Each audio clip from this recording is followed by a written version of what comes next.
हनुमान जी को क्यों लेना पड़ा वानर का रूप। हेलो दोस्तों, मैं हूं दिलीप जोनवार। आप लोग देख रहे हैं मिस्टर दिलीप ऑफिशियल 4K। तो आइए शुरू करते हैं। दोस्तों, अगर आपने अभी तक हमारे चैनल को सब्सक्राइब नहीं किया हो तो हमारे चैनल को सब्सक्राइब कर लीजिएगा और बेल आइकन का बटन दबाना ना भूलें और लाइक करना बिल्कुल ना भूलें। तो आइए चलते हैं आगे। जी हाँ दोस्तों, हनुमान जी को क्यों लेना पड़ा था वानर का रूप। धार्मिक मान्यताओं के अनुसार जिस व्यक्ति पर हनुमान जी की कृपा होती है, जी हाँ दोस्तों, उसके जीवन से सभी कष्ट दूर हो जाते हैं। वैसे तो हनुमान जी की पूजा के लिए मंगलवार का दिन खास होता है, लेकिन हनुमान जी जयंती के दिन अगर उनका विधि विधान के साथ पूजन किया जाए तो कई प्रकार के समस्याओं से छुटकारा मिलता है। जी हाँ दोस्तों, हर साल चैत्र माह की पूर्णिमा तिथि के दिन हनुमान जी जयंती मनाई जाती है और इस बार यह पूर्व 6 अप्रैल को कई लोगों के मन में सवाल जरूर आता है, आखिर हनुमान जी ने वानर के रूप में जन्म क्यों लिया। जी हाँ दोस्तों, तो आइए जानते हैं इसकी वजह और इसके पीछे छिपी पौराणिक कथाओं। वानर रूप में क्यों आए हनुमान जी। पौराणिक कथाओं के अनुसार माता अंजनी अपने पूर्व जन्म में इंद्रराज के महल की अप्सरा थी और उनका नाम पुंजिका स्थला था। वह रूप में आकर्षक और स्वभाव से काफ़ी चंचल थी और अपनी इसी चंचलता के कारण उन्होंने एक बार एक ऋषि के साथ अभद्र व्यवहार किया था।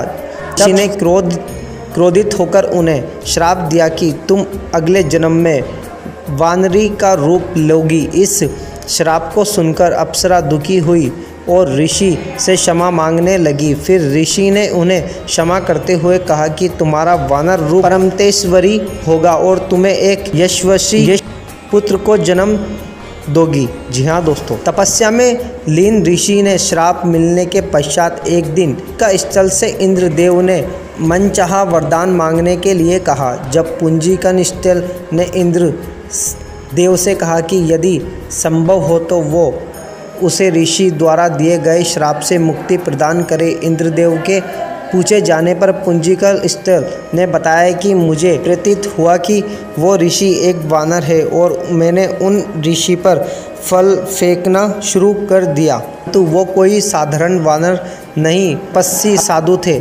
मेरे द्वारा तपस्या भंग होने के कारण उन्होंने मुझे श्राप दिया। तब भी मुझे किसी से प्रेम होगा तो वो मैं वानर का रूप धारण कर लूँगी। मेरा ऐसा रूप होने के बाद उसी व्यक्ति का प्रेम मेरे प्रति कम नहीं होगा। इंद्रदेव ने पूरा वृत्तांत सुनने के बाद कहा कि तुम्हें धरती पर जाकर निवास करना होगा। वहाँ तुम्हें एक राजकुमार से प्रेम होगा जो तुम्हारा पति बनेगा। विवाह के पश्चात तुम शिव के अवतार को जन्म दोगी और फिर तुम्हें इस श्राप से मुक्ति मिल जाएगी। जी हाँ दोस्तों, इंद्र के वचन सुनकर पुंजिका स्थल अंजनी के रूप में धरती पर निवास करने लगी। उसे वन में एक बार एक युवक दिखा जिसकी ओर वो आकर्षित हुई। जैसे ही उस युवक ने अंजनी को देखा, अंजनी का चेहरा वानर का हो गया। अंजनी के युवक से अपना चेहरा छुपाया। जब युवक उनके पास आए तो अंजनी ने कहा, मैं बहुत बदसूरत हूँ। परंतु जब अंजनी ने उस युवक की ओर देखा तो वह भी वानर रूप में ही था। इस युवक ने बताया कि मैं वानर राज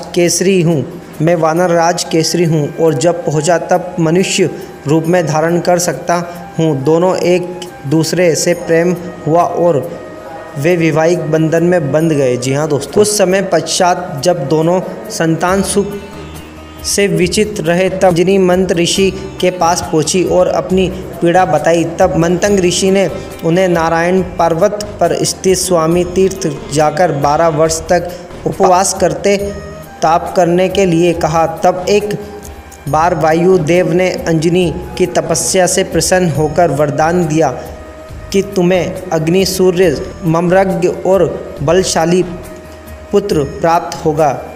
यह वरदान प्राप्त होने के पश्चात वे शिव जी की तपस्या करने लगी। तब शिव जी ने प्रसन्न होकर उन्हें वरदान मांगने के लिए कहा। तब अंजना ने ऋषि द्वारा मिले श्राप विषय में बताते हुए कहा कि इस श्राप से मुक्ति होने के लिए मुझे शिव के अवतार को जन्म देना है, इसलिए कृपया आप बल रूप में मेरे गर्भ में जन्म ले।